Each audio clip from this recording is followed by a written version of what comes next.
Hello सांग मैंने मु गीतांजलि स्वागत करुच्ची मो चैनल को गीतांजलि दास फैमिली ब्लॉग को। तो सांग मैंने आज नुआ वीडियो नुआ टॉपिक उपर मुझे आसी जदि भल लगे लाइक शेयर कमेंट निश्चय करदे। आज जो नुआ अच्छा से प्लीज प्लीज प्लीज सब्सक्राइब करदे।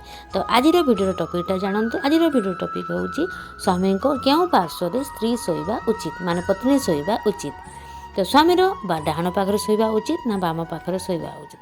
डाण पाखरे शोले कौन भल मंद अच्छी बाम पाखरे शोले कौन भल मंद अच्छी। तो कौ पाखरे शोले शुभ हम स्वामीर मंगल हम सुख समृद्धि घर को आसब। आसतु वीडियोटा कंटिन्यू करंतु। आपण भी स्वामी यही पार्श्व शोचंती कि केबे भूल करूचंती जानतु सठिक दिग नचेत स्वामींकर अमंगल हेब घरर अमंगल हेब। ताहले आसंतु सही सठिक दिगटा कौटा जानिबा। आम मध्यरु अनेक जगतर कल्याण पाई शास्त्र अनुजाई विभिन्न जिनिस अनुसरण करती। विश्वास करा जाए जे जदि आमे सही नियम को सठिक भाव में पालन करूँ तेबे आम दैनंदिन जीवन में अनेक लाभ पाई थाउ। शास्त्र अनुजाई प्रत्येक कार्य पाई किछि नियम अछि। शोइबा पाई मध्य विभिन्न नियम अछि। एपरी एक जिनिस जहाँ आमे जानिबा उचित विवाह परे पत्नी केउ पार्श्व शोइबा उचित।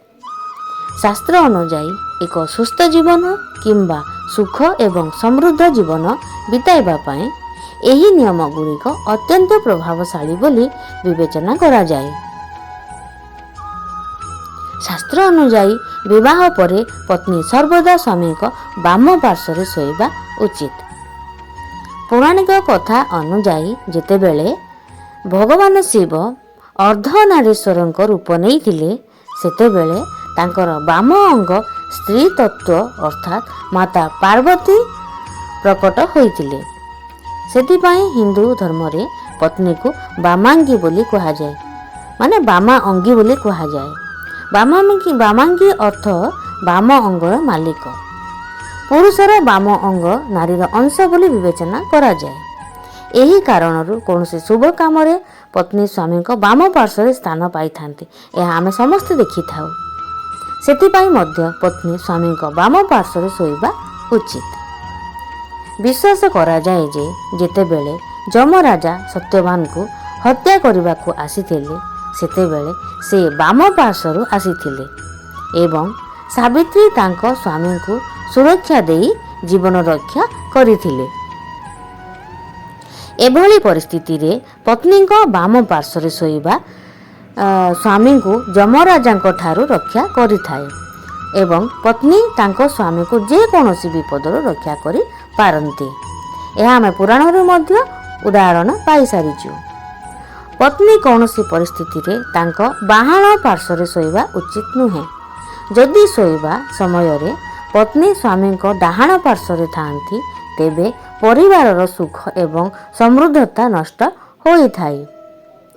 परिवार रे सुख एवं समृद्धता बजाय रखिबा पाई स्वामी डाहाण पार्श्व शोइबा जरूरी। एहा व्यतीत समस्ते शोइबा समय रे किछि नियम पालन करिबा उचित। कोठरीर मुख्य द्वार आड़को पाद देई शोइबे नाही। उत्तर आड़को मुंड देई शोइबा उचित नुहे। शोइबा घरर दक्षिण पूर्व दिग को मुंड करी शोइबा भल। यह समस्त समस्या मुक्ति देव बोली विश्वास करा जाए। तो सांग मैंने वीडियोटा भल लगे आगुरी भी मुझे कही लाइक शेयर कमेंट निश्चय करदे। केमती लगा कमेंट बॉक्स में निश्चय मत जनइबे। तो आज एतिकी थाउ। नेक्स्ट देखा गोटे नुआ टॉपिक वीडियो नहीं कि निश्चय आसबि। तो बाय सांग मैंने।